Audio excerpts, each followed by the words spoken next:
best place for below average Star Wars.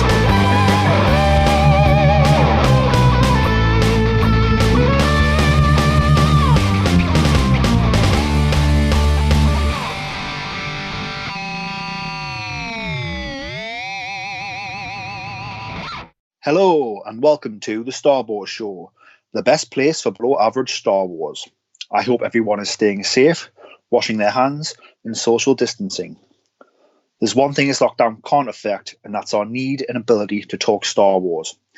So without further ado, I am Peter and I'm joined by Kristina this week, and we're going to talk about the Clone Wars. Kristina, how are you doing? I'm doing pretty good. How about you? Yeah, I'm doing pretty cool. Obviously, can't really go outside much. Only go to the shop once a week type of thing. But we've got a lot of Star Wars coming on Disney Plus. There's a lot of Star Wars books I'm reading at the minute. I've been redesigning my office with all my Star Wars merchandise, so a lot of Star Wars things going on, which is keeping us occupied, keeping it fun. So I've been enjoying that. How about yourself? You been up much? Yeah, just working on little projects, watching a lot of movies. I'm really excited for the behind the scenes of The Mandalorian next week. Yes, obviously May the 4th, Star Wars Day on Disney Plus. We are getting, not only are we getting the finale episode of the Clone Wars, which is what we're going to be talking about today, the Clone Wars. We also are getting the behind the scenes making of The Mandalorian. And we're getting episode 1 of that, is that correct? I think so. I think there are 8 episodes coinciding with each episode of the show. That's what I heard as well, so that's quite exciting. Obviously, again, because we're getting them every week, it's a bit of Star Wars for the next 8 weeks, which is pretty cool. Which again helps us in these lockdown times. Yeah. And we're also getting Rise of Skywalker straight onto Disney Plus on May the 4th as well. Yeah, it's a busy day for Star Wars that day. It certainly is, yeah. So it's quite exciting times. So would you say you're more excited about the making of documentary for The Mandalorian? That, and I think I'm just so hesitant to end Clone Wars that I don't want it to end right now. It's like I may just like take a day off and just watch something else instead. But I mean, like The Mandalorian has all this behind the scenes stuff that we don't know yet. They've kept stuff so secret that I just kind of want to see it. Yeah, definitely. I think for me, going back to Clone Wars, so like today we're going to be talking about the middle arc, episodes 5 to 8, known as the Ahsoka arc. But I think for me, like Clone Wars has sort of only just come back, and now like we're already at the end. So it's a bit like bittersweet. And obviously, like we're only doing those episodes today, but obviously we watched and seen the first 2 episodes of the last arc, the Siege of Mandalore arc, part 1 and part 2, and obviously like we aren't going to go in depth about those episodes today, but obviously just how good those episodes are, and like how it's so close to the end now, and you can feel it in the storytelling and the emotion, like how close we are to the end of the emotion. And I just feel that, like, I don't know, I wish this could go on for like another few months, do more episodes. Yeah. 12 is just not enough. Yeah, well, that's the thing. I mean, it's one of those things that I've just said there, like we're getting a lot of Star Wars content coming up, especially on May the 4th, but it's not enough. Like we crave so much content. But yeah, one of the things I'm looking forward to is Rise of Skywalker, being able to watch it in my own home. So just to go off topic for a bit. So, and I don't know if I spoke to yourself about this before, maybe I have. So when I watched Solo in theaters, I found it to be quite dark in a lot of, like, not just dark, but like the dark scenes that were lit dark, but like I couldn't really see the detail much. And I thought that's like, considering the amount of detail that goes into these sets and props and creature effects, I thought it was a bit like, I can't really see like the hard work that's gone in. And then when I watched it when we got Disney Plus in the UK, Solo's on there. So I watched Solo on there, and it was my opinion that like this is like lit better on my television than it was in the cinema. So I come to the conclusion that the cinemas, maybe certainly in the UK, the ones I watched it in, because I've seen it 4 times, weren't lit properly in the cinema, if that makes sense, like the projectors and stuff. And so something I noticed with Rise of Skywalker is some clips hit like Twitter and stuff, especially clips on Exegol. Mm-hmm. and like I could see them like more clearly on my phone. Like I know that's like a dark scene, but like the background and stuff, and like Ray's robes and like facial expressions seem to be like lit better. So I'm wondering if it's the same thing. Like the UK cinemas haven't been set up properly.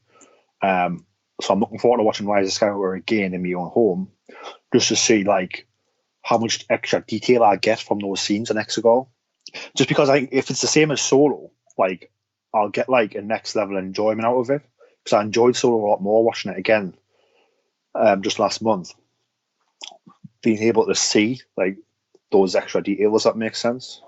Well, I think with the like the scenes that get posted on Twitter for Rise of Skywalker, I think people were brightening it up, especially anytime Kylo Ren was on screen.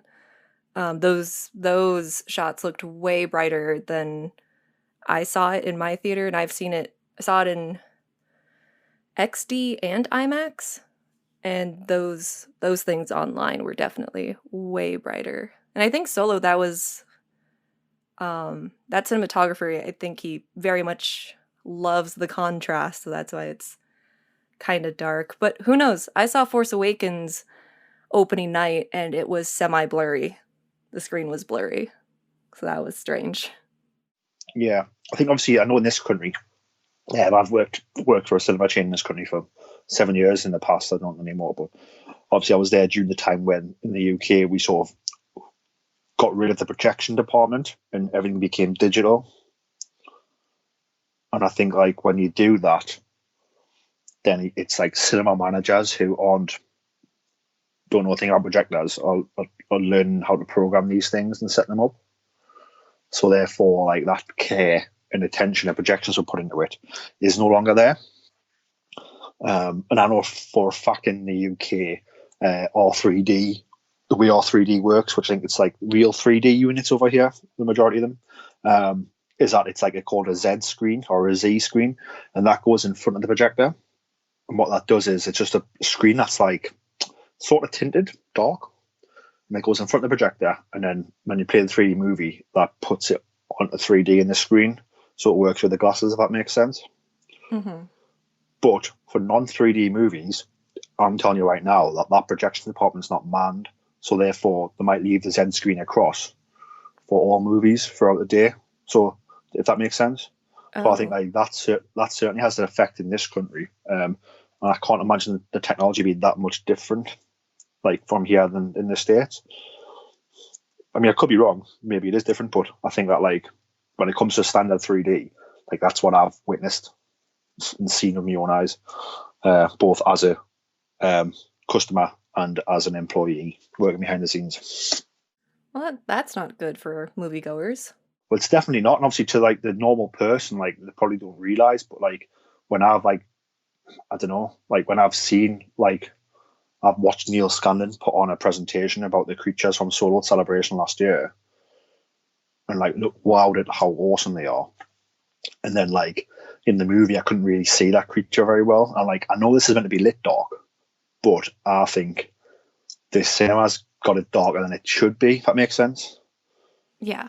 Because it's like there's no way like the cinematographer and the director have made it this dark where you can't see stuff. Like this is like, or if it had been, it would be like bad filmmaking, if you know what I mean. But again, like I said, I watched it on Disney Plus, and like that wasn't the case. It was beautiful, and it was dark, but I could still see everything, every little detail. Like in particular, I'm talking about like the Sabak game, Mm-hmm. and like the reveal of the Millennium Falcon in the night. So in the cinema, those were like key moments that were meant to fill you with like excitement, and I didn't get that because I couldn't really see. I could sort of make out the Falcon, but then when I watched it at home, those moments were like seem more real. If that makes sense. Yeah. That's probably how they actually made it. But obviously, just because the cinemas weren't set up, so I'm fingers crossed that it's going to be the same for Rise of Skywalker. I'm going to get a better sense of detail and a better sense of enjoyment because of that when I watch it. But I'll let you guys know when that happens. I'll hopefully be watching it next week. Yeah, that'll be a. Can't wait to hear the differences. Maybe it's also like your TV might be set to how you like it. I mean, but I understand with Solo. Solo was definitely much darker than all the previous movies, for sure. Especially the Sabak area. Yeah, definitely. So sort of getting back to what we've been talking about today, today's episode is about the Clone Wars Season 7, episodes 5 to 8, which is the Ahsoka arc. I saw the guys over at the Doggy Diva show refer to it as the Ahsoka's walkabout arc, which I thought was quite a cool way to think about it. So episode 5 is Gone with the Trace, episode 6 is Deal No Deal, episode 7 is Dangerous Debt, and episode 8 is Together Again. All episodes are written by Dave Filoni and Charles Murray. Sort of makes sense of being in the Ahsoka arc that Dave's wrote it, or part of the team that wrote it. And we're just going to dive straight in and talk about the sort of the fortune cookies, as the Sky Talkers guys on their podcast refer to it. And I just love that phrase, so I'll just steal it now and use it for us. So sort of the first episode of this arc, the fortune cookie is, if there is no path before you, create your own. And I thought this was pretty cool, pretty subtle, and also on the nose about how, obviously, Ahsoka, last time we've seen her in the Clone Wars, left the Jedi Order. And when we say left, obviously she hasn't turned the dark side or anything, although that seems to be like a common misconception, is that like Jedi who leave are evil. But if you've read Dooku Jedi Lost, it's not really about that. Like I get the impression from Dooku Jedi Lost that when Dooku leaves the Jedi Order, he doesn't leave to turn to the dark side. But he ends up turning the dark side later, if that makes sense. Yeah. So sort of there is no path before you is to me that, like, you know, all her life she's had like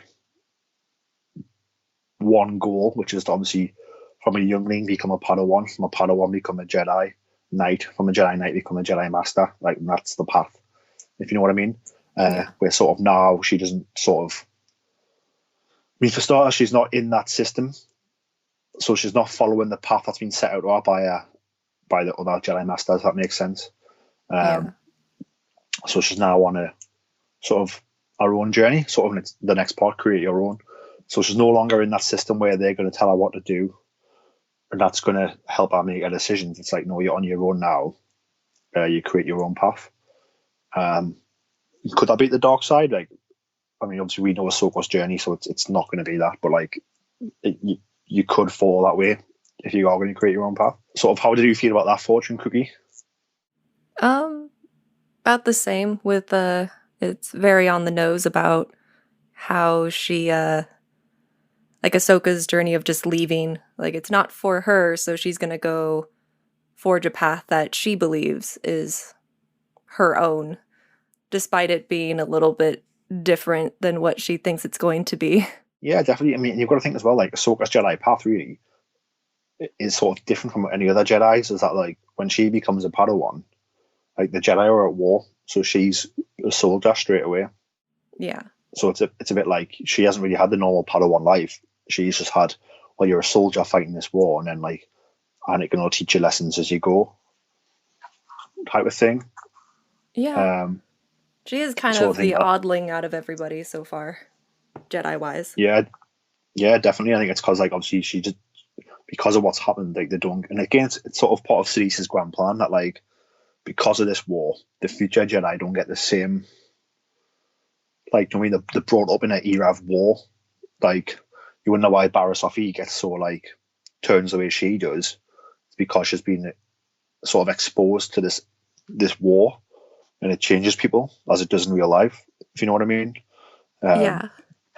So, like, I sort of got those feelings from it. The next fortune cookie for the next episode is mistakes are valuable lessons often learned too late. And for me, I thought this was just like a whole nod on, like, all of Star Wars, and in particular the Jedi, as well as obviously Ahsoka and her friends in these episodes, but also, like, on the wider scope for the whole of Star Wars. I thought, like, obviously it dials into that sort of Yoda's teachings of failure from The Last Jedi. And I think about mistakes or valuable lessons often learned too late. We obviously have sort of Anakin's mistake, and he doesn't realise till it's far too late.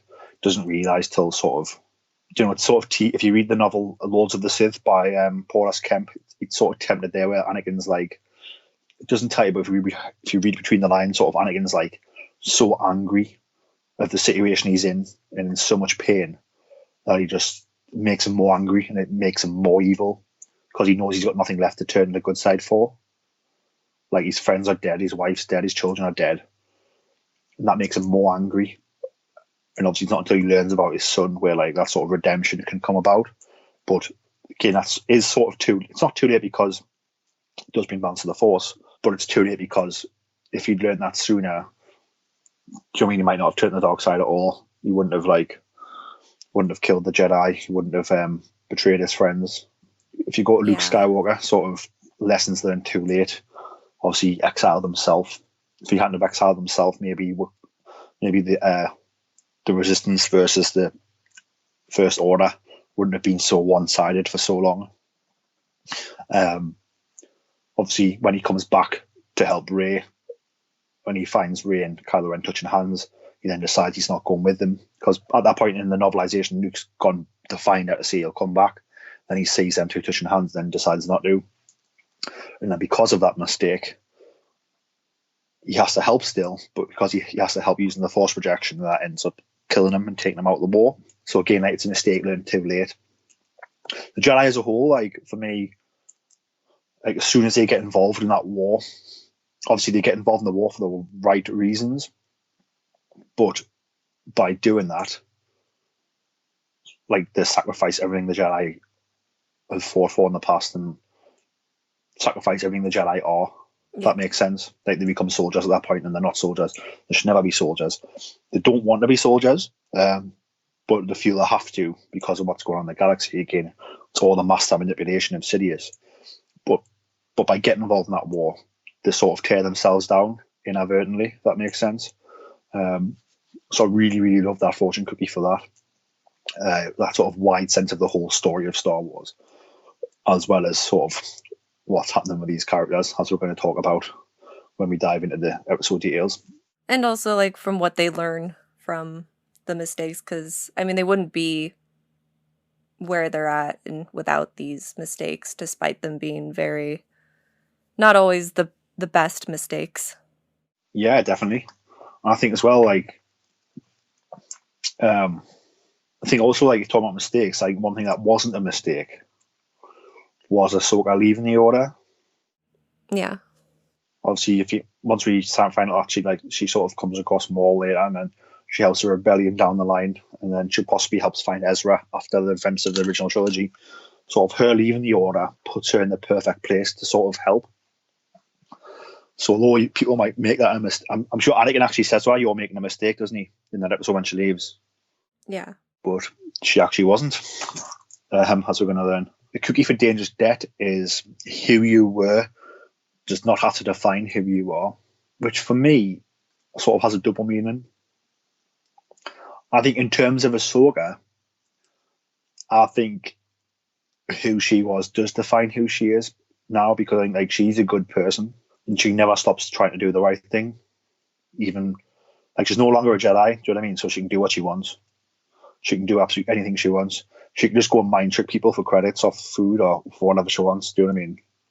Yeah. But she doesn't do that, and she tries to help people, and she tries to pass on a good message where she can, and as we're going to talk about in these episodes, she's still got very high morals. So I think who she was does define who she is. But what doesn't define her is that obviously she was a soldier in a war, and she's no longer not, and she just doesn't fight anymore unless she has to. Obviously, from these episodes, she doesn't have a lightsaber, so I'm guessing she gave those up, as opposed to the Jedi taking them off her. Although I don't know that. Maybe the Jedi do take them off you when you leave. But if she really wanted some, she could have found some new other ones on the black market, or, like, do you know what I mean? Yeah. Wouldn't have been an issue. What did you make of that one? In a later episode, didn't the sisters tell her that, like, you're acting very... You may not be a Jedi, but you act like one? Even though... Because it's kind of just ingrained in her that, yeah, she is what they want a Jedi to be. So she may think that the Jedi are bad, but she herself proved that she's not a bad Jedi in a way. Yeah, definitely. I think obviously it goes to that thing of, like, the Jedi aren't bad, but because they're sort of being ruled by the Senate, not 100%, but the Senate certainly influenced the decisions. And because of the war and the need for soldiers, like they've become what they weren't, if that makes sense. Yeah. And then because of that, they cannot be what they were before. So they are in name and they try to be good, but like if you're a soldier, you're gonna have to kill people. You're gonna have to follow orders. So that thing like good soldiers follow orders isn't just for the clones, but like the Jedi generals have to follow orders as well, and those orders come from the Senate. Yeah. So again, they've sort of given up their freedom without realizing. They think they're trying to help, and they are trying to help. When they become general, they're trying to help the situation, but by doing that, they actually give themselves up to the manipulations of the Senate. Yeah. Which is quite tragic, really. That like sort of damned if you do, damned if you don't. Because if they hadn't have just joined up, then obviously the Senate would be like, oh well, the Jedi aren't helping. You imagine the propaganda being like anti-Jedi that way. And the last one is you can change who you are, but you cannot run from yourself, which I think is brilliant. It ties right into what I've said before about how like Ahsoka is no longer a Jedi. She's just changed that about herself. She's left the Jedi Order. She's left that way of life. But she's still a good person, and she knows the Jedi teachings of right from wrong and being selfless. And she shows that throughout this entire arc, that she's still selfless, and that she's still a good person, and she'll still try and do the right thing. So she cannot run from that past. Of like, that's how she was brought up, and just like generally a good soul. I think that reminds me back to sort of the MCU a little bit with Captain America. You can change who you are. So obviously he comes into the modern world, he works with S.H.I.E.L.D., but he senses that S.H.I.E.L.D.'s maybe wrong, and he does what he thinks is right because he knows that like he knows he's a good soul and he backs himself to sort of make the right decision, if you know what I mean. So it's sort of similar here. She's no longer part of the Jedi. She's on her own, but she knows right from wrong still. And like, if anything, it makes it easier for her because she's not being like told what to do by the Jedi Council anymore. So like, if she feels something is right, she doesn't have to check it with the Senate or the Jedi Council. She can act on it straight away. Gives her a bit more freedom. And obviously, she ends up running straight back into the war, but not following the Jedi or the Senate by actually going to the place where she thinks she's needed, which is really, really good. What did you make of that last one? Well, she's trying so hard to erase that, like, she doesn't even want to tell these girls that she's a Jedi, and like as if changing, like, okay, I was never really a Jedi, I'm completely different, but in the end she goes right back to kind of to the Jedi-ish themselves, back into the war. But she kind of learns like that's not like a bad thing. She just forged her own path in a different way. But she can't truly outrun the whole Jedi part of herself.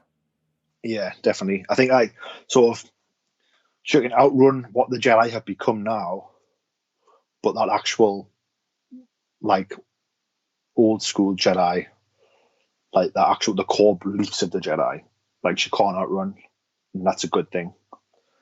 But because of what the Jedi are now and who they've got to answer to, those core beliefs sometimes fall by the wayside. But she doesn't have to do that anymore. Yeah. So yeah, let's dive in. So obviously the first episode is sort of like introducing us to Ahsoka in the outside world. She's riding a Jovan T85 speeder bike through Coruscant, and she dives down into like the lower sections in the area 1313, I believe, which was an area that was going to be a video game, 1313, that got scrapped upon the Disney purchase of the company. Yep. Because I know that me and my friend Brett were really looking forward to 1313. I like watch the videos and stuff, and when that got scrapped, we were a bit upset about it. But it's good to see we're still getting it mentioned, and still part of stories. A speeder bike is sort of like looks like a very old model, and it breaks, and she ends up sort of using her skills to sort of rescue the speeder bike and not die. And she sort of crash lands on a platform, a mechanics platform, where she meets Trace, who I get impressions is a similar age to Ahsoka. Yeah. And she's like a sort of like a mechanic, like skip rat sort of character. Like doesn't have much money, fixes things for a living, works from job to job, in order to survive. Mm-hmm. I sort of quite like obviously the meat. I quite enjoyed how I got vibes of like, especially like later on in the episode, of Trace and Ahsoka being like, I mean, I don't know if Ahsoka is gay or not, but like I got the vibes that like there was definitely like flirtations in their conversation, which obviously because Ahsoka's been a Jedi, we probably haven't really seen that before. I don't know, was it just me who picked up on that, or maybe I just I read swore that wrong? Ahsoka, didn't she flirt with somebody else previously? Long time ago. So I think she in with oh, what's he called? The guy on Onderon who's fighting with Saw Gerrera and his I sister. think so. There's like there's a guy there, and like they seem to have a little bit of a flirtation there. But I got like similar vibes. So that's what I thought. So I got similar vibes from that here again, which is what made me think about it. Which I thought was like quite a cool thing to sprinkle in there. If that's what they've done. Maybe they haven't. I'm just reading too much into it, but I thought it was cool to maybe sprinkle that possibility in there. Obviously, just keeps things. Like there's no reason why not. Yeah. And it's not like I don't think it's certainly not forced. And like I said, I thought it seemed quite natural for those two characters to sort of act that way together. If that makes sense. Yeah. They're both like the same age. They're both a bit down on the luck at the minute. Obviously, she's left the Order, and Trace is sort of, like I said, trying to fix whatever she can to sort of make money. And they're kind of like complete opposites. Yeah, definitely. Obviously, opposites attract, and obviously, they both seem like sort of good people as well. So obviously, she crashes lands on this platform, and Trace Martez offers to help work on a speeder and make some jokes about payment, which I thought was really cool. That's where the back and forth are. That's where I picked up on, like, sort of maybe it being slightly flirtatious, was the sort of the back and forth about, like, well, you can fix your speeder here, but it's going to cost you money. And then it's sort of like, oh, I haven't got any. And then she's like, oh, well, pays later. She wasn't like, go away, if you know what I mean. You haven't got any money. And she never sort of ever asks Ahsoka where the money's coming from, if you know what I mean. Yeah. It's just like, oh, you're good for it, you can stay here. So sort of working on the speeder, they become sort of friendly. Some thugs come by to sort of ask Trace for some money off her sister Rafa. And then Trace and Ahsoka end up fighting them off. I thought these thugs were like, I liked them because they were quite like buffoonish, like they weren't very good thugs. Mm-hmm. Although probably, to be fair, they were going to do a number on Trace. Like Trace is not matched for them. She stands up with them and is ready to fight them. But like, if Ahsoka hadn't been there, like I think Trace would have been beaten up quite badly. Oh yeah. But they fight them off, and that's when they come into contact with Trace's sister Rafa. Rafa's older, and she obviously owes the gentleman who come around money. Sort of Rafa saying that she's got some droids to work on, which she's going to get paid for. And they are binary load lifters, I believe. Ahsoka then helps to work on the droids with Trace. And there was a cool little tie-in. I don't know if you watched those short animations. Not the Galaxy of Heroes, the other one. The female-centric one, or Yes, that one. What were they called again? something Destiny? Forces of Destiny, that's the one. Yeah.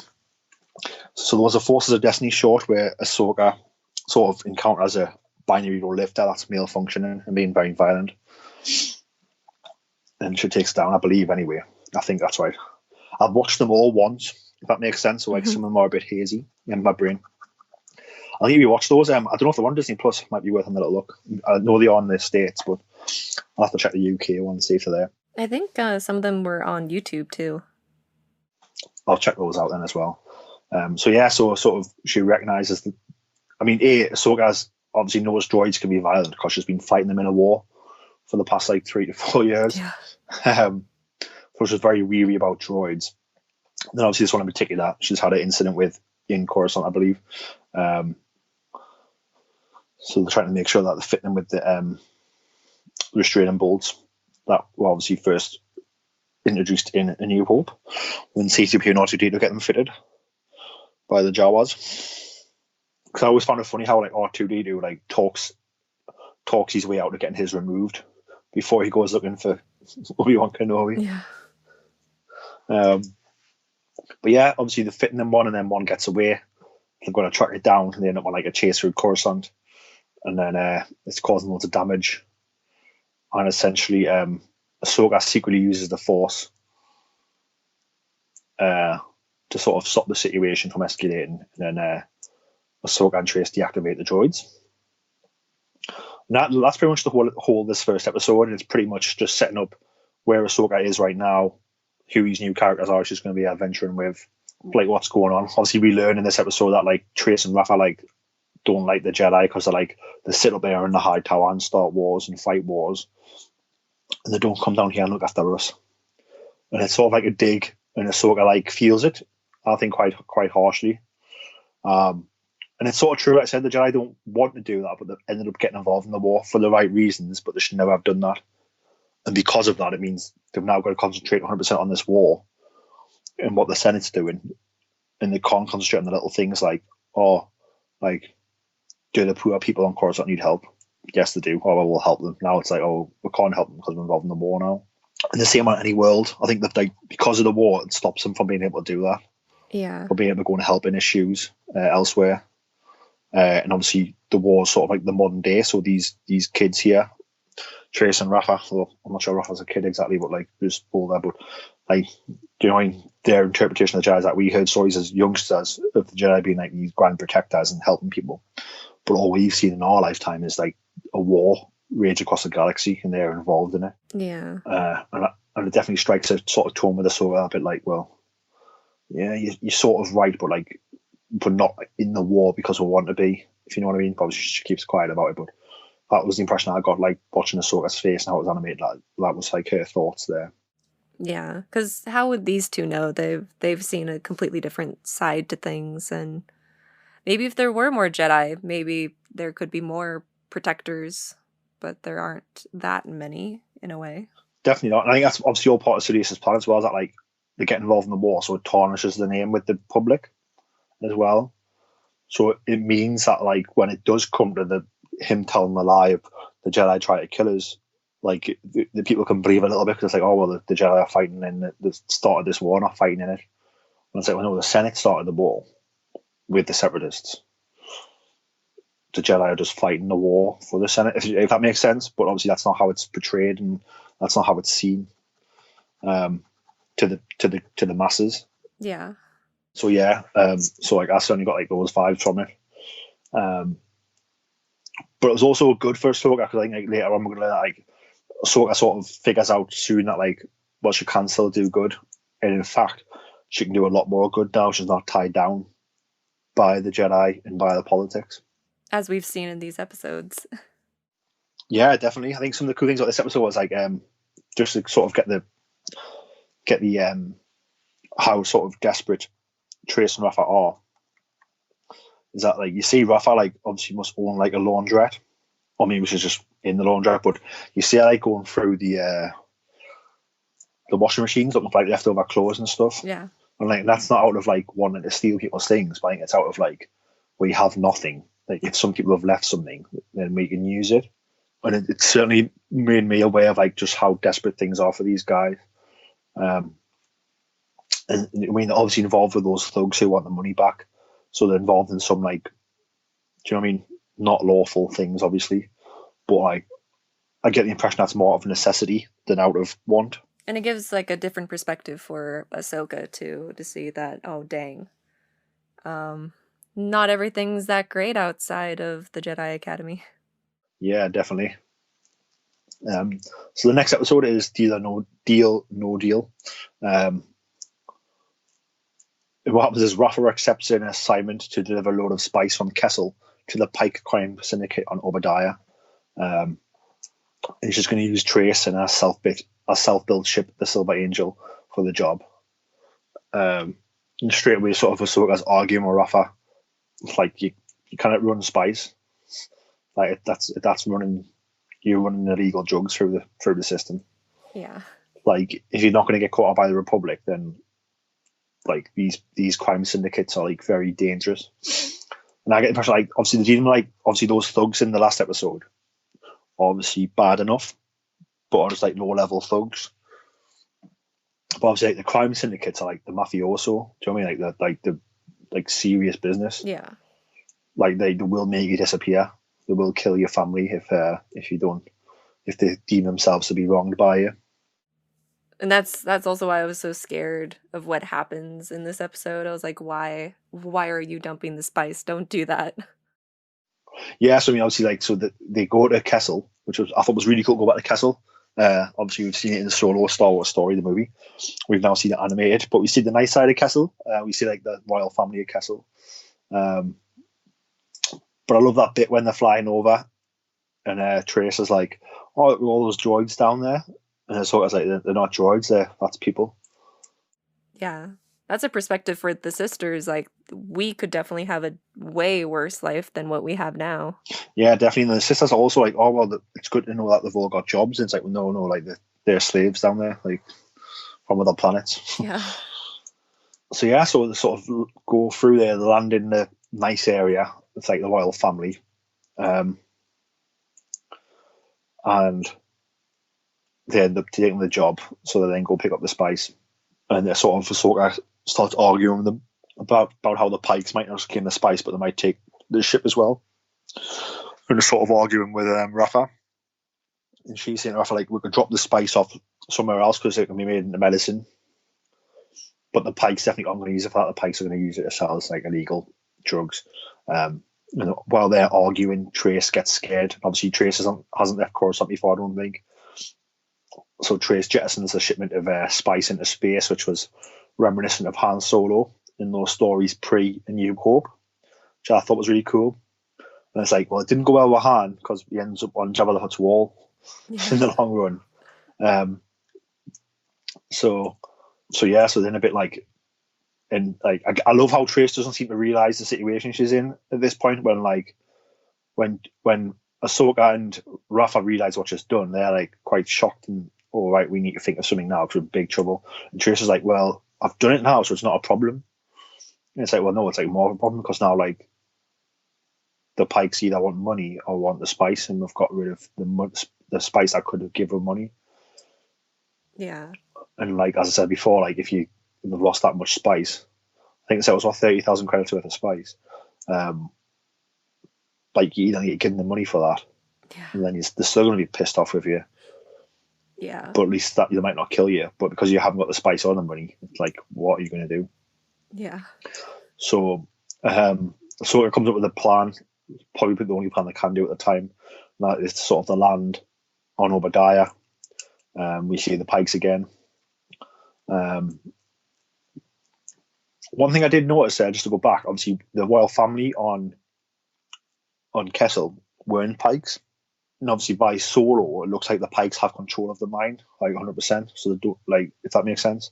So I think at this stage, I guess that the Pikes don't have control of the mine yet. Like the Pikes are doing business with the royal family of Kessel. Yeah. But as we see in Solo, like when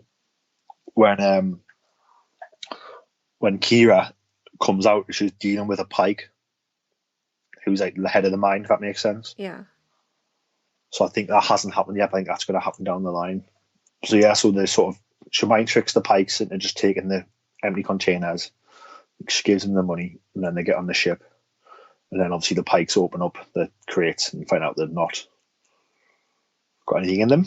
Yeah. They try to escape, and I love how Trace thinks she's just going to fly out there, and obviously they get tractor beamed and stuck. And for me, again, it showed like the naivety on Trace's part. Like, oh well, I'll just fly. Like, tractor beams are a thing that aren't even real. I've just read about them, but obviously, no, like they're very real. And they've just got you caught, and like there's no way out. Trace really is that annoying little sister people have. A little bit, yeah. And like just sort of experiencing things for the first time in probably the worst way possible. Yes. When like sort of your life's on the line. But yeah, so sort of they try to manipulate the Pikes into thinking that they've been double crossed by Kessel's king, Yaruba. But they get captured. That's sort of the end of the episode, is them getting captured.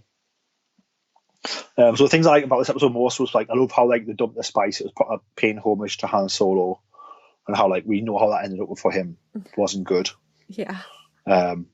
Tony ends up getting hunted by bounty hunters through Empire Strikes Back and through gets caught, gets put in carbon freeze, gets put on Jabba the Hutt's wall. Also, obviously, New Hope, he's chased down by Greedo in the cantina as well. So he's being hunted. You know, and you kind of like close your eyes for a second, if that makes sense. Mm-hmm.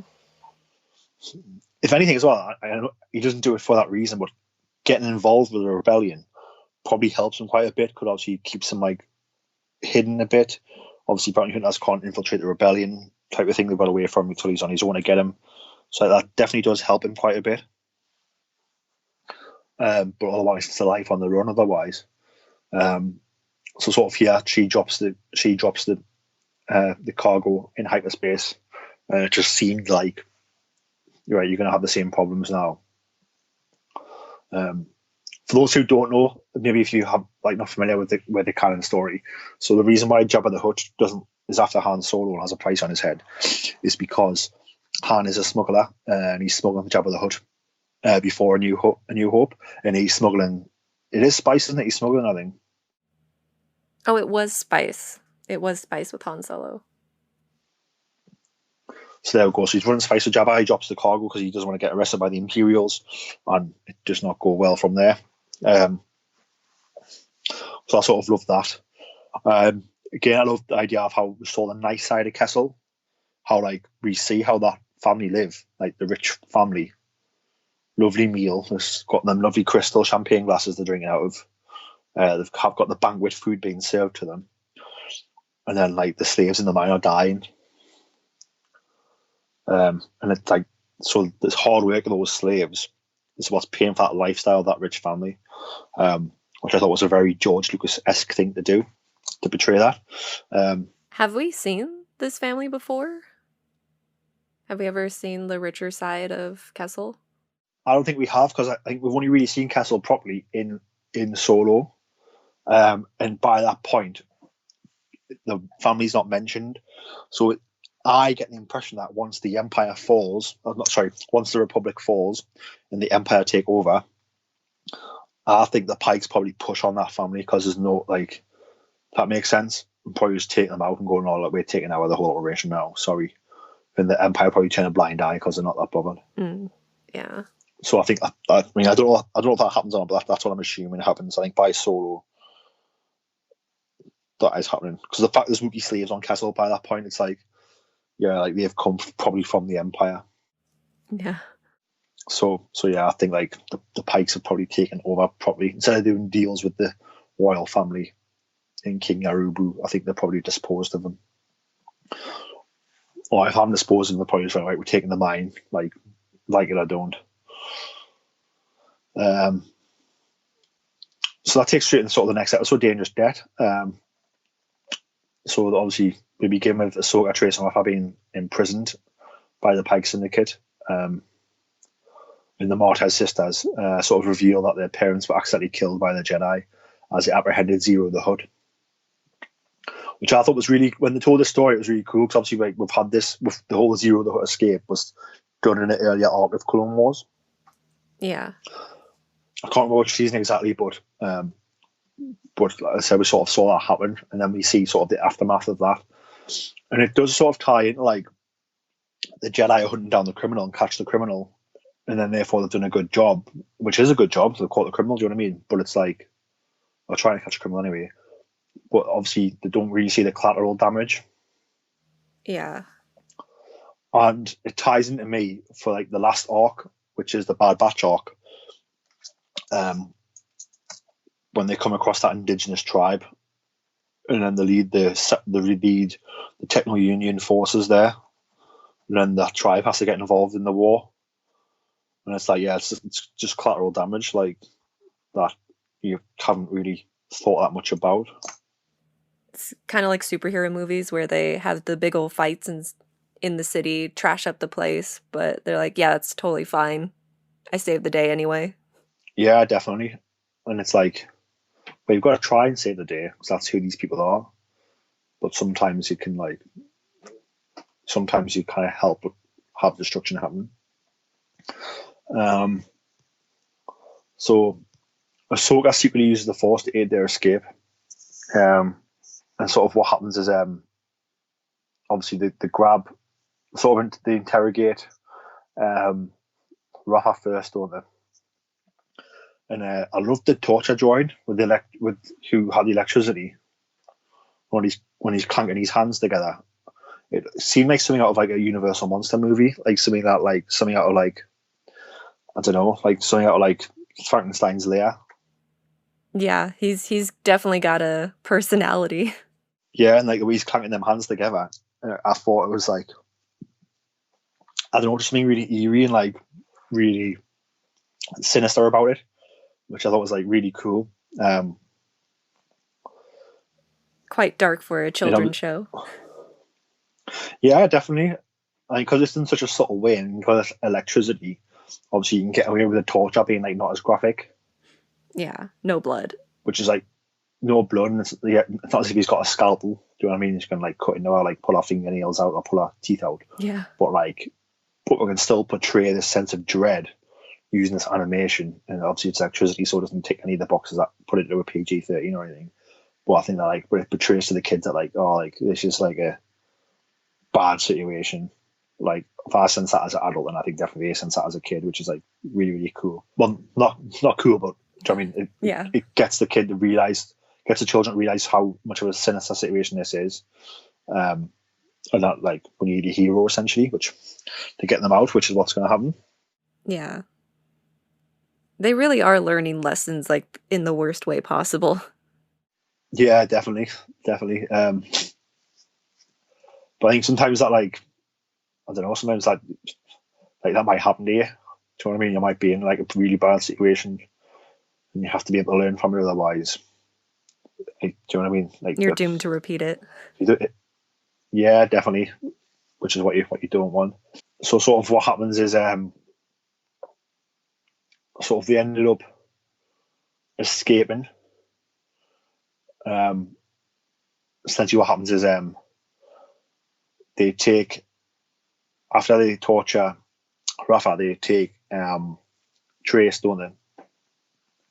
And then they go to torture her, and she ends up sort of grabbing a blaster and sort of escaping. I can't remember how Ahsoka gets out of the cell.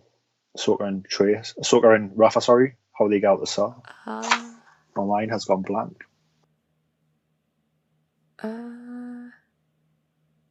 Doesn't she use her force powers to open it? She does that in the next episode, I believe, because she's still keeping the force secret from those two. They're all starting to run together. Yeah, well, I mean that's obviously all four like one story arc. Well, I don't think they get out in Deal No Deal, right? I think they stay locked up. They go on the run a bit, and then they escape onto the streets, and then they get caught there.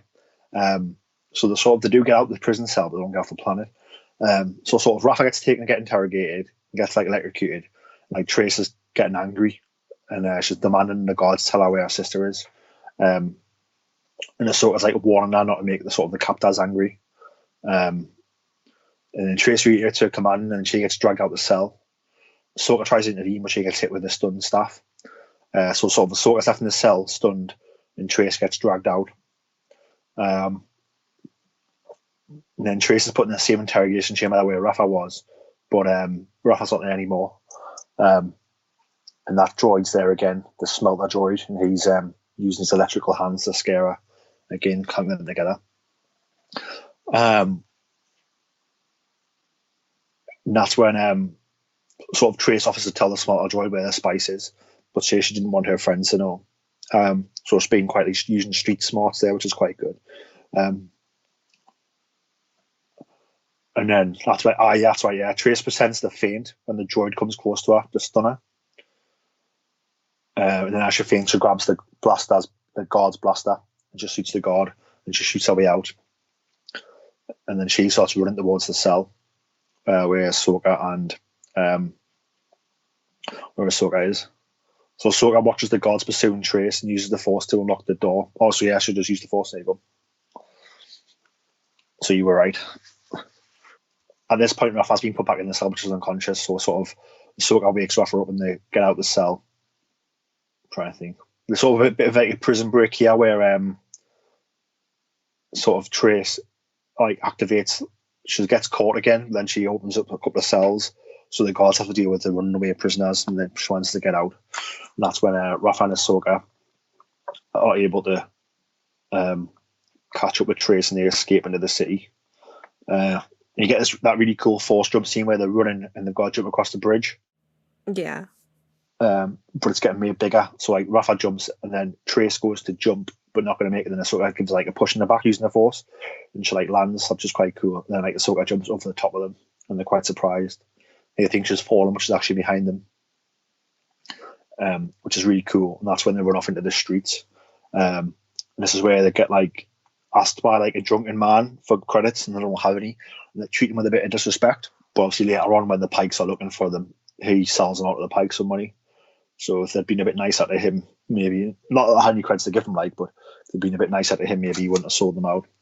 So yeah, so they're running through the streets of Obadiah City, heading to the spaceport, and there's a little cool scene where they bump into someone in the street, and as they turn around, it's a Mandalorian who's wearing a hood to sort of hide the fact they're a Mandalorian.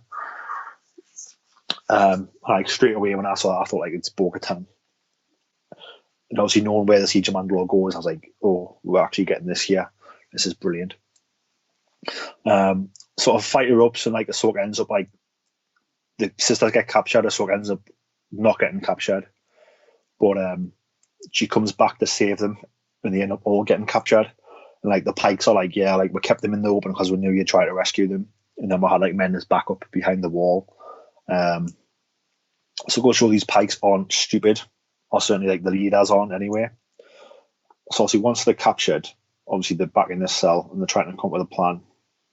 And Ahsoka sort of mentions that like Rafa actually apologizes at this point for taking this job in the first place.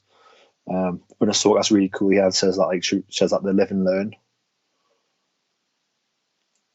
and sort of Trace agrees, and they're all sort of becoming a lot more friendly towards each other. Certainly Rafa and Ahsoka are starting like learning to trust each other. So they're back in the cell, and the Pikes are like, we're going to torture you until you tell where the spice is.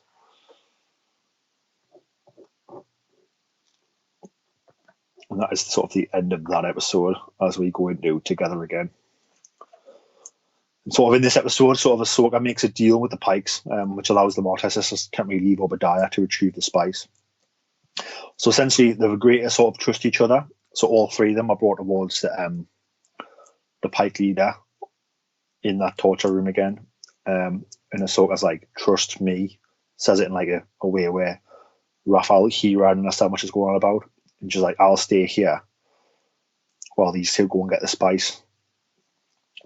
And what Trace doesn't realise, what Rafa does, is that like Ahsoka's essentially, I've talked about in a few episodes about being like the perfect Jedi, is like being selfless. Yeah. So Ahsoka here is like, I'll let this Pike think that I'm going to stay here as a hostage for him. So these guys will come back with a spice and we'll all go. And she also talks into like her cut of the money as well. But really, there is no spice. Ahsoka knows that because they've dumped it. So Ahsoka's whole plan here is that the sisters will leave and never come back. And whatever happens to Ahsoka happens to Ahsoka. Mm-hmm. So it's like the ultimate selfless act of a Jedi. Which again just brings it like full circle of like, yeah, like, you know, it's like you might have left the Jedi Order, but you're actually being more of a Jedi now than you ever have been, and for the right reasons, to help these two girls out and help them escape. So the Mortis sisters leave, and then Trace is like, oh, why would Ahsoka sell us out like that? And then Rafa's like, no, like, you don't understand. Like, she didn't sell us out. Like, we don't have to go back to that planet anymore. Like, there's no spice and we don't have to go back. And that's when Trace realizes, oh, like, what, someone actually did that for us? Because no one's probably helped these two since their parents died. Yeah. So I think that goes a real long way with them. And that's when Rafa says, like, don't have to go back, but I'm coming up with a plan because we're going to go back and get Ahsoka. Which that's really cool because obviously, like, throughout the first few, this arc, essentially, Rafa and Ahsoka have been a bit at loggerheads over the fact that, like, Rafa thinks that, like, it's just been Rafa and Trace for so long that someone else coming along and sort of being with Trace. I think Rafa's a bit jealous of that, and a bit jealous of like not being needed, because she's always been needed since her parents died. But like right here, and that's probably an old thing to feel, to be honest with you. But I think right here, she's like, I understand what Ahsoka's done. We're going to go back and get her, which I thought was really, really cool.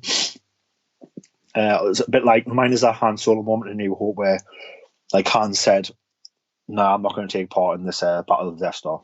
Sorry, got your money. I'll see you later."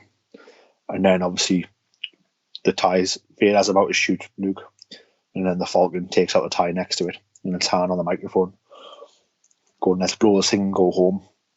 Because he did decide to get involved at the last minute before it was too late. So I got those vibes from this moment from Rafa, where it's just like, "Now we're going to go up on a plan, we'll go back and get her."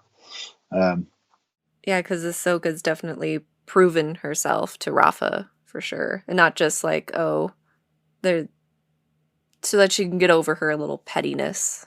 Yeah, definitely 100%. So like, I really got those vibes from this. So they say Star Wars is pottery, and it got like same themes reminiscent. Like here again, it took us right back to that moment of Han Solo from A New Hope, where he's like says he's not going to help, but then he actually turns up when he's 100% needed. Actually, like right at the end there to save the day. Yeah. So Ahsoka escapes a cell using the Force again this time, just sort of on the run for information. And she grabs an explosive belt, which is quite cool. And she says, "While I'm here, I may as well do some good," which again was very much like I'm a Jedi, which is really cool. But what's really cool is that like I can imagine if the Jedi were there, like the actual Jedi Order, they would be like, "Oh, we better not start trouble because like we need to ask the Council for permission and ask the Senate for permission," which is like the wrong way to do it. Where she's like, "Well, I'm not actually a part of the Jedi Order, so I can actually be more of a Jedi than I ever have been." She's being more of a Jedi now, having left the Order, than she was as part of the Order. You know what I mean? And that is the problem with the Jedi Order, I think, at this stage in time. So she's going to do some good. So she picks up the detonation vest with the bombs on, which I thought again took me right back to the Force Awakens when Han and Chewie have the bombs and they're setting the detonations on Starkiller Base. So again, it was a bit more pottery for me there. So she's lurking around, setting detonations all over the place on all the spice facilities that are turning the spice from raw spice into the drug that people can take. She sets them on some computer things. She's sneaking around and she comes across over here's the Pikes talking to whoever's controlling them. And it's Maul, which I thought was the reveal was really cool. And then she actually, after that, she escaped. I love how like the Maul hologram sort of spots something in the corner, like almost as if Maul can see where Ahsoka's hiding, even though he's a hologram. Mm-hmm. And then he sort of walks towards the end of the platform he's being holographed on and has a look down. Did you notice that? Oh yeah. So I thought that was really like, can he see her? Can he not? Is it just coincidence? It's a bit like, it's a bit scary. So Ahsoka goes onto the computers to be like, well, I found Maul. He's been hiding for so long, and finds out that the transmissions come from Mandalore. Yeah. That would be interesting to see if can they sense each other even through holograms? So if I can see, like, if we were doing a hologram now, I'll be able to see you like clearly as a hologram in front of us, and then I imagine the background would become like, I don't know. When we see the holograms, we only see like the person, don't we? We don't really see the background in them. But maybe if like something's moving in the background, maybe the light changes or something. And obviously, because Maul's Force sensitive, maybe you can sense. But like, you would think the hologram wouldn't heighten the Force because it's a technology, it's not nature. But he definitely spots. Well, it looks like he's sort of aware of something not being right, and he said he has a little look, and then he sort of stops talking. So who knows? Who knows But I think this is cool because not only is he there, he's obviously this point Maul is obviously running. He's running all of the crime syndicates. So he's running the Pikes. He's running the Crimson Dawn, and I can't remember what the other one's called. Black Sun. Oh yeah. I don't know how I couldn't remember that. So Black Sun are like I'm sure they've been on Mandalore before in the earlier seasons of the Clone Wars. Sort of Maul's running Crimson Dawn, Black Sun, and Crimson Dawn, Black Sun, and the Pikes as this shadow collective, like ruling them from the shadows and stuff. I think how he's doing it, he's like sharing jobs out equally and like bits of space up equally, so they're sort of not fighting each other anymore. If you know what I mean, they've all got like the areas where they profiteer. And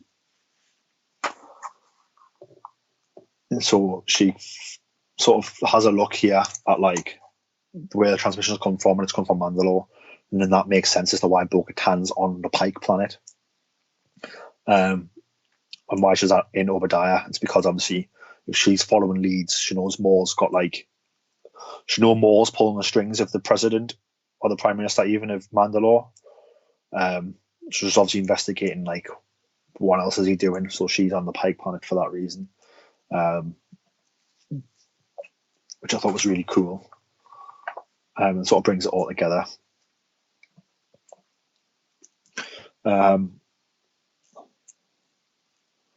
So in the meantime, the Martez sisters obviously are decided to come back for Ahsoka.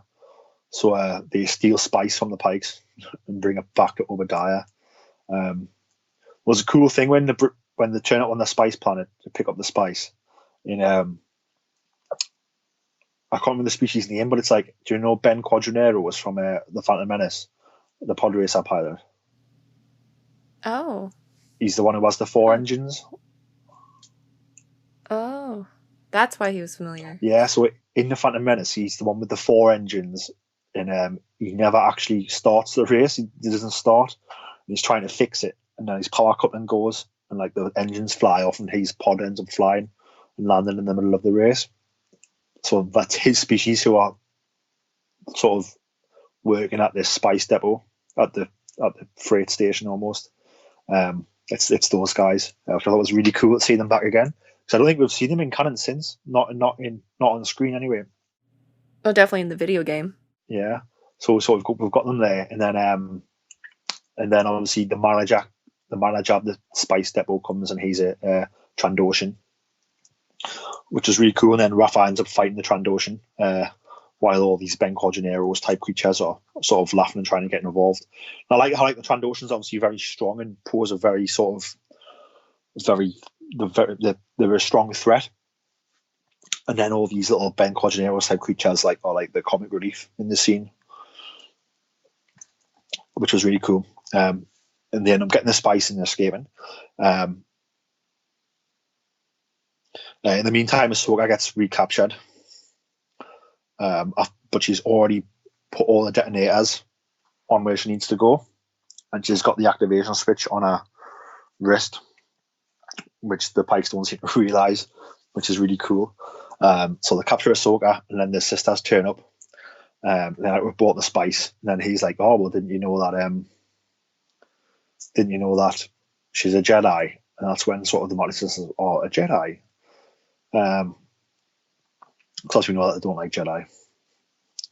Yeah. But then the detonations go off, and they manage to escape. And sort of the sisters are like, "Oh, like why didn't you tell we were a Jedi?" And the sort of like, "Well, I'm not a Jedi." She's like, "Well, how do you mean?" Like, she's like, "Well, I was a Jedi, but I'm not anymore. Like, I left." And like, "You can do that." And so, well, like, yeah, you can. I think it goes a long way with these sisters. Obviously, like, they're like, "Oh," I think they actually say to us, sort of like, "You're more of a Jedi than what the Jedi are now, like from our stories of the past." And I think that goes along with the sort of, I think like, I can actually do some good in this wider universe picture. Obviously, during this episode, obviously, we see Bo-Katan talking to other Mandalorians in the street as well. One of them is identified as Ursa Wren, who was obviously Sabine Wren's mother, who later appears in season 4 of Star Wars Rebels, but we see her here as part of Bo-Katan's troop, And the sisters are right back on Coruscant, safe and sound. And Ahsoka's like, the Pikes probably won't come after you because they think that I was acting on behalf of the Jedi Council. So they'll think that you two will be like Republic operatives. So like you're probably in the clear. Just like obviously don't go back there type of thing. Don't get involved in this type of thing again, and you'll be all right. And that's when a ship lands. It's a Mandalorian ship. It's followed them from Obadiah City to Coruscant. And that's when sort of Bo-Katan convinces Ahsoka they have a common enemy in Maul, and Ahsoka decides to leave for Mandalore. After reconciling with the sisters, becoming friends with them, trusting each other, and then she also tells the sisters that she'll leave a speeder bike here, sort of hinting that she might return for it at some point. And that's how this arc ends, is with Ahsoka sort of together again, not only meaning that the sisters and Ahsoka are back together again, but also meaning that Ahsoka and Bo-Katan are together again. Yeah. And obviously Bo-Katan and Ursa Wren of what's previously left of Death Watch, which was the terrorist group under Pre Rizla. But obviously they've since learned the truth and are no longer part of that group. So yeah, I mean, all of this arc as a whole, I think like for me, watching it is like episode upon episode. I watched it again recently as like all 4 in one go. And it's such a great story of like Ahsoka essentially not knowing what to do with herself to actually figuring out that sort of she actually just needs to be herself and she'll be fine. Like she can do more good now as a Jedi than she could as a Jedi in the Jedi Order. And obviously going off to help Bo-Katan track down more, it's like, do you know what I mean? The Jedi Council will probably be like, no, like we'll concentrate on Dooku, we'll concentrate on Grievous. There's no need to go looking for Maul. Maul's a shadow. We don't want to waste too much resource on that. Where here it's like Ahsoka can do whatever she feels is right. So that's working with these group of Mandalorians, and she can go and do that, which is really, really good. Yeah, she found her calling in a way. Yeah, definitely sort of calling her own shots. Like when Bo-Katan asks her to help, it's up, she can make the decision: do I help or do I not? She could say no if she thinks it's wrong. But like with the Jedi, it's like, no, you need to go to this planet and then do this and do that and do that. You don't really get a chance to think about like, what am I actually doing is actually like causing a good thing or a bad thing or not. Mm-hmm. What were your sort of thoughts about this? So this arc takes place before the events of the previous arc. So these 4 episodes take place before the first 4 episodes of the season. So the Bad Batch arc set after. So the Bad Batch arc is set during the Outer Rim sieges, which is where Anakin and Obi-Wan are just before the events of Revenge of the Sith. Mm-hmm. And the reason we know this is because obviously when Ahsoka is leaving the planet, Trace leaving Coruscant to go to Kessel for the first time. Trace puts the ship in the military hyperspace lane by accident because she doesn't understand what a hyperspace lane is, I don't think. And they sort of come past the Star Destroyer, and Anakin's on the Star Destroyer. So he has not left for the Outer Rim sieges yet. I get the impression that they're getting prepared, ready to go to start the Outer Rim sieges. Yeah. Which it's sometimes frustrating with trying to keep up with the time jumps like that in between episodes and arcs, because it's not super in your face that there's this like a time skip or jump, or this is a different part of the timeline, which initially, like, I didn't watch the first season, I think, of Clone Wars when it came out, like the first 2 seasons, because I was like, I am slightly confused. Yeah, so I didn't watch Clone Wars during its airtime at all. So I watched Clone Wars maybe around 2016, I want to say. I just bought the box set, seasons 1 to 5, and I watched them that way on Blu-ray. So when I bought them, I saw people talking about like, chronological order, and I was like, chronological order? Like, what do you mean? It's like a television series. Sure, it's like 1, 2, 3, all the way to the end, like numerical order. But as you look into it, it's like, well, no, like it goes backwards, forwards, goes back in the middle, backwards, forwards in the middle, which For me, that's a very George Lucas thing to do. Actually, I think it's very much like, I'm going to tell you middle part of the story, then the first part, and I'll go back and tell the end afterwards. Yeah, just like the movies. Just like the movies. But I mean, like, so I'm sitting in like my office right now, so I've got like a George Lucas poster on the wall. It's a My Inspiration poster, and so it's George Lucas. It's a really cool poster, actually. I might post a picture of it.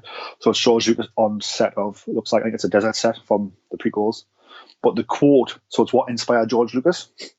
And so the quote is from Jean-Luc Godard. And the quote is, "A story should have a beginning, a middle, and an end, but not necessarily in that order." Ah, yeah. The French New Wave director. Yeah.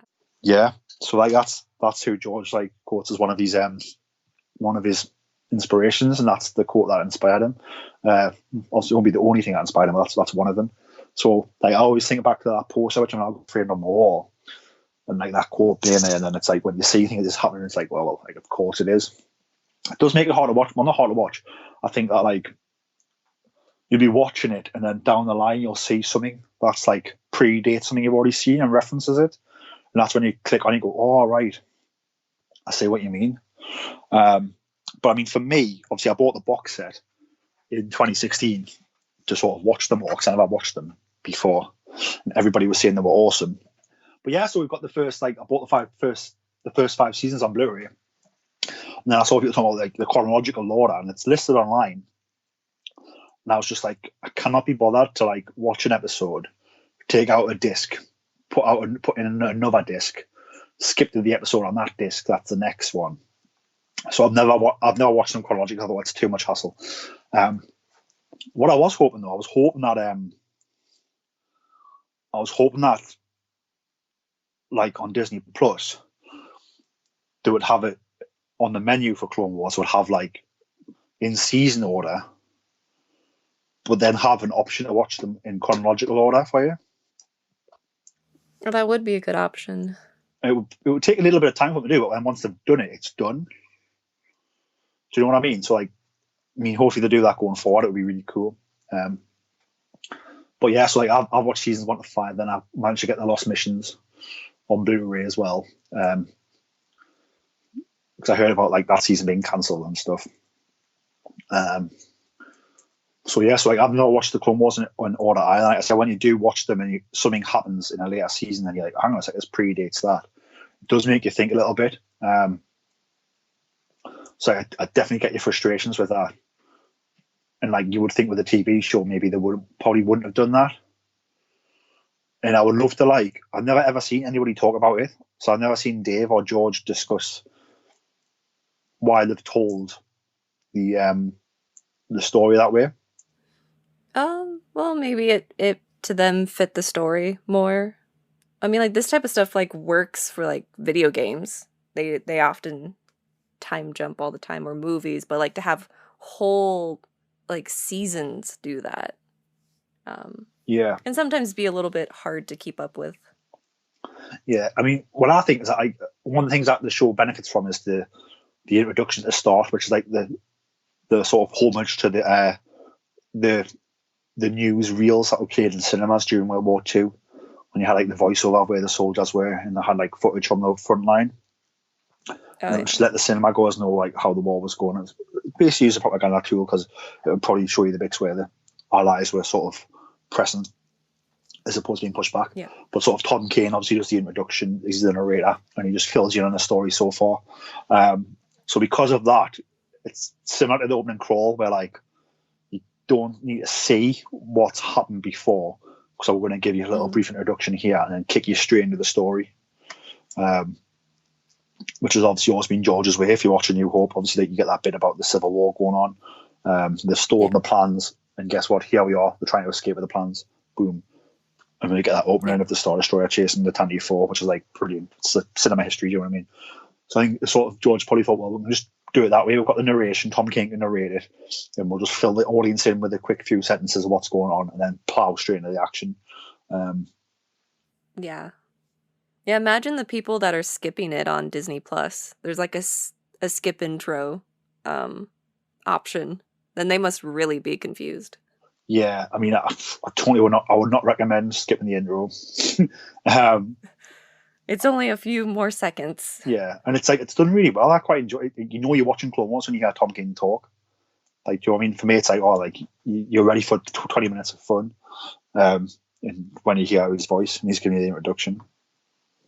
But yeah, I totally get that. So like, I'm not going to go on my way to watch them chronologically unless someone paid us to do it. Is my thoughts. There's too much effort, and I've enjoyed watching them the way they were released. But if Disney Plus was to create a chronological order of it all, then I would definitely check it out. So you got to think that movie that came out first aired in cinemas, like that's from season 2, isn't it? I think actually in the timeline. I think so. I think so. I don't know for sure, but it's definitely not it's not the beginning. I know that. So like even from like the start, like it's a bit. But that movie makes sense of release first because it introduces you to Ahsoka, so it gets you ready for her character when she comes. So it sort of does make sense in a way. Makes sense in the way George Lucas can only make sense. If that makes sense. But yeah. But for me, I think for this season, like, why did they put the Bad Batch arc first before this one? I get the impression it was just to show you, like, a bit of the war, keep Ahsoka hidden for now, show you some Anakin stuff, and then obviously this arc, although it's set before, this Ahsoka arc here sort of ties in the way Ahsoka is next, which is finding Obi-Wan. Yeah. So I think obviously in the next episode, which is All the Friends Not Forgotten, Ahsoka's going to contact Anakin and Obi-Wan, and we're going to get that scene from the trailer when it's like a hello master, it's been a while. That's going to happen in the next episode. So it's going to tie straight on from this episode, but obviously a lot of time's passed because obviously she's been working with Bo-Katan in that time frame, like doing research, probably months of research, if that makes sense. Yeah. But it just means for the viewer it's still fresh of like who Ahsoka's been working with, if that makes sense. Yeah. It all ties together and makes the next arc a little bit better because then you have more of a backstory to it. Yeah, and the backstories come just before it as well, so it's like it keeps it like fresh in everyone's minds, really. Yeah. So yeah. I mean, this whole season can't be doom and gloom and everything be all about the Siege of Mandalore. Yeah, because I mean, the Siege of Mandalore is going to be obviously tying right in with Order 66, which is obviously the Jedi Purge is a tragic time, the fall of the Jedi. Not only the fall of the Jedi, but obviously Anakin's descent into evil. Do you mean the death of Padme, the loss of a friendship between Anakin and Obi-Wan, loss of freedom in the galaxy. So it's a very tragic time that's coming up. I think obviously this arc was just a little bit in the middle there where we could have some fun with Ahsoka on an adventure with these two new friends she's met. Definitely. I think as well, like, this adventure obviously as well, to me, was like, for me, Star Wars always tells the message of like, there's always a choice and you can always make a choice to be better. Yeah.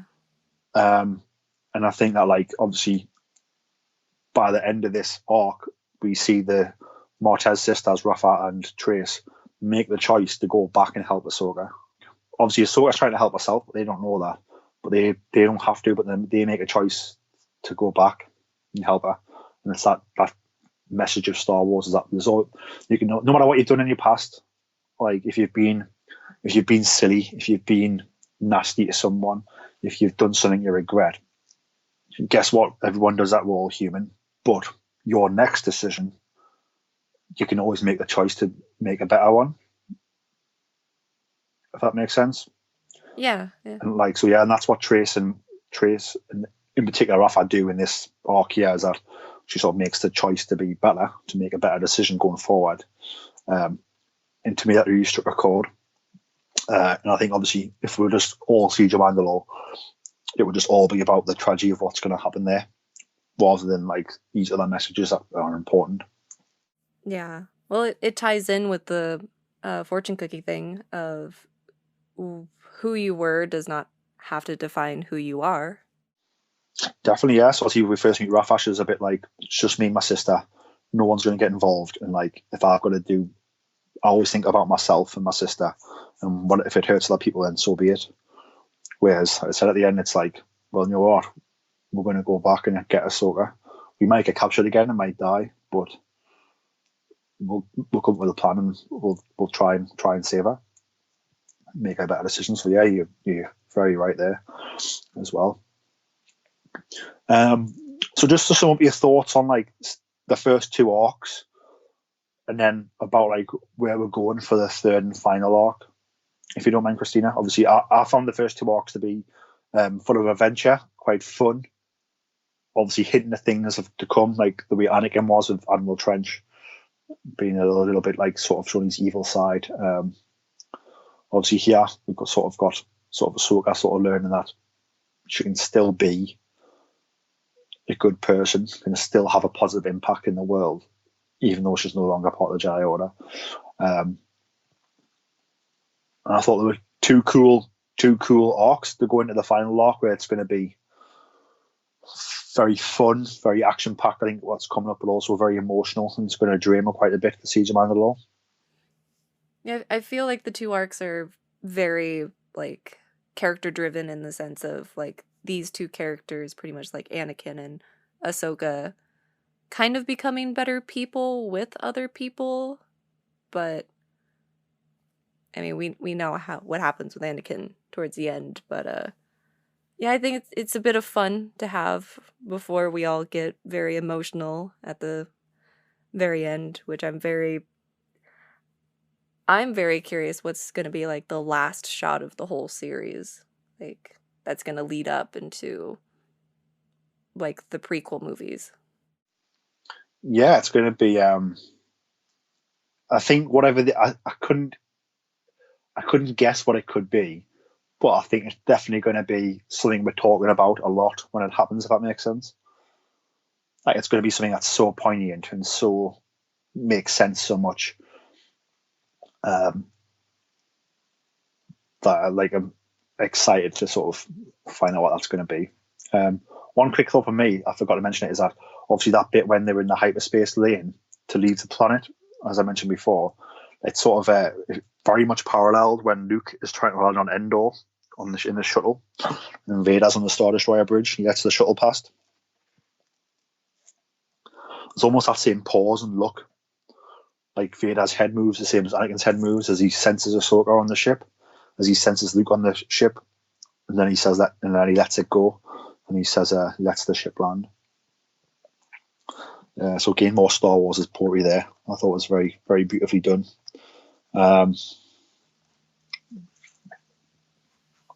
Dave Filoni loves his parallels.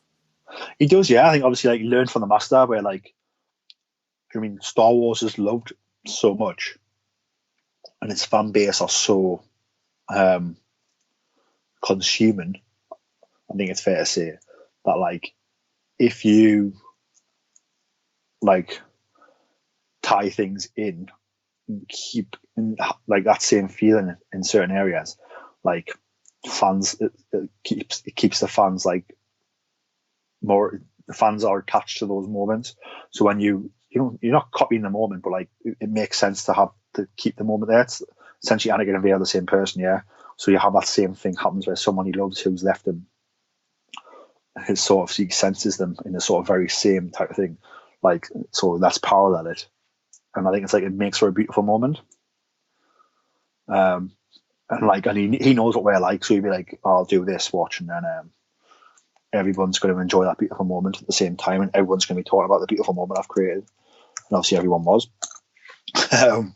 So like he's like it's almost like sometimes the most masterful of story strokes and the masterful of storytellers, it doesn't need to be complicated. If you overcomplicate stories, you can lose the audience. But I think we're here, you keep it beautiful, you keep it simple. You strike a chord with what the people have witnessed in the past story, and you create that moment for them where everyone was like, do you know what I mean? Everyone felt it in their heart when they saw that happen.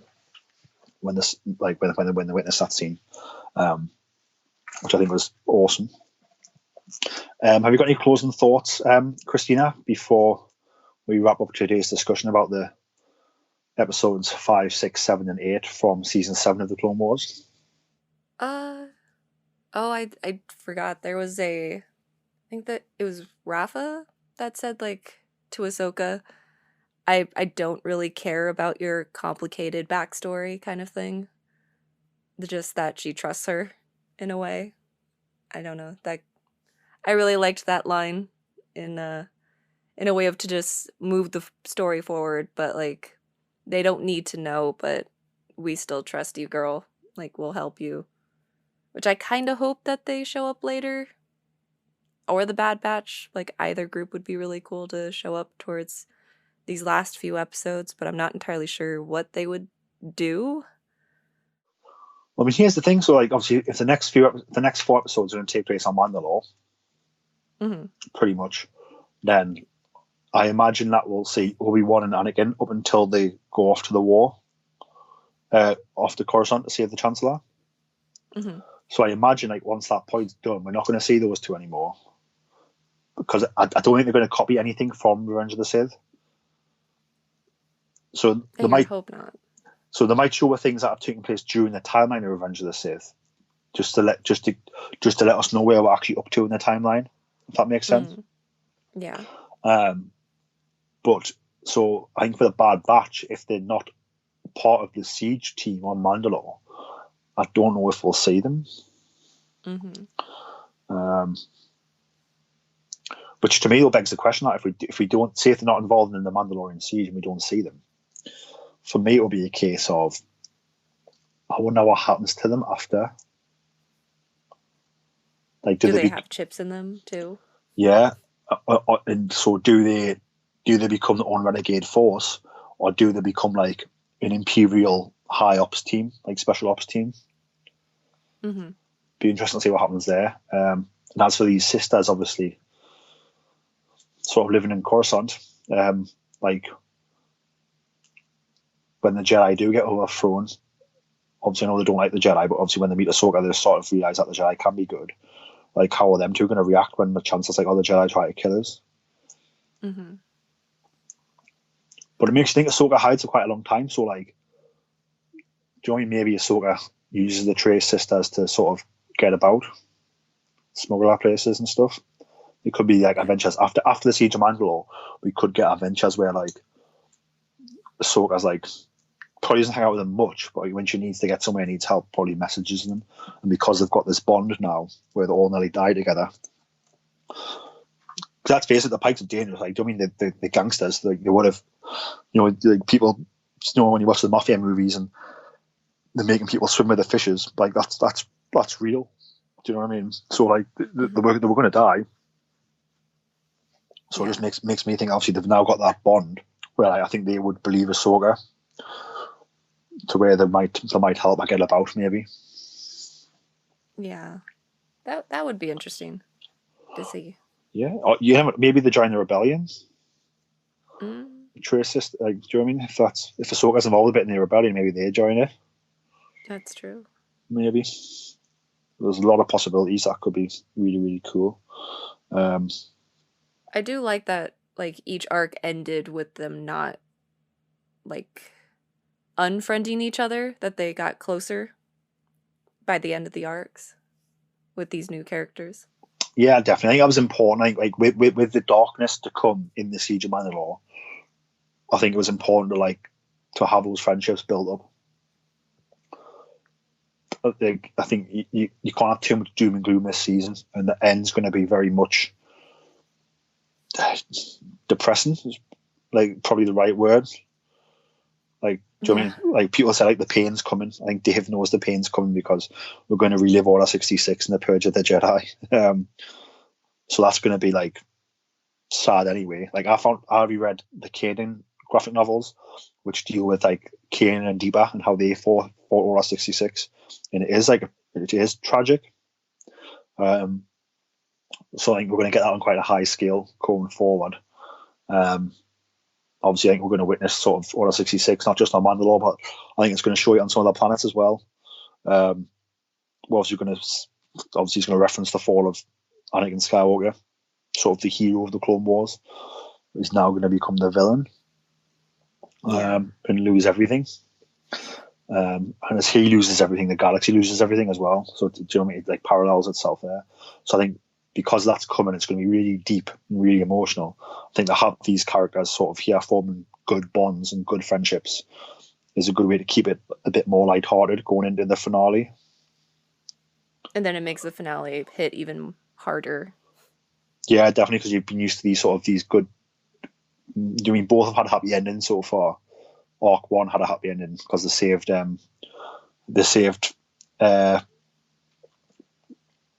Echo, and he joined the team and felt useful again. And then obviously here, like the sisters rescued themselves, rescued Ahsoka, they became friends, didn't die, so another happy ending. And then obviously, like we're not going to get a happy ending this time. I wouldn't have just had a thought. I wonder if, like, obviously these sisters and they've got a ship. I wonder if, like, Ahsoka might need help getting off Mandalore. Maybe she calls them. Maybe they help her get off the planet. Yeah. Yeah, I could see that happening. So possibly something ties it in there where that friendship Ahsoka made is actually worth something and it actually helps her here. But who knows? Yeah. But so I think it's like tomorrow is when the second last episode of Clone Wars airs, and then Monday, May the 4th, is when the final episode airs. So I think hopefully next week, Kristina, if you're free, we'll come on and we'll discuss the finale season. Sorry, the finale arc even of the Clone Wars, the Siege of Mandalore, which will be really cool. Just before we go, do you want to let the listeners know where to find you on social media? You can find me on Twitter and Instagram with it's just my first and last name, Kristina, spelled with a K, last name Morse, Morss. Pretty easy to find. I think I'm the only person with that name even on Facebook, so super easy to find. Very lucky. Mine being Peter Adams, there's like millions of them in the world. Oh boy. And obviously, Kristina, you have a podcast called the Closing Credits Podcast. Do you want to tell the listeners about what your podcast is about, and then also where people can find it? It's a podcast where I'm trying to go through every single job in the closing credits of a movie and interview each person that does each job and hoping to educate others about it kind of in that way. And have you had any Star Wars related guests on there yet? Let's see. I've had David Acord, who is a sound designer, re-recording mixer, who's worked on the cartoon series, the movies, that kind of stuff. Him and Matthew Wood do a lot of the little voices of characters in these Clone Wars episodes. So he works at Skywalker Sound, yeah?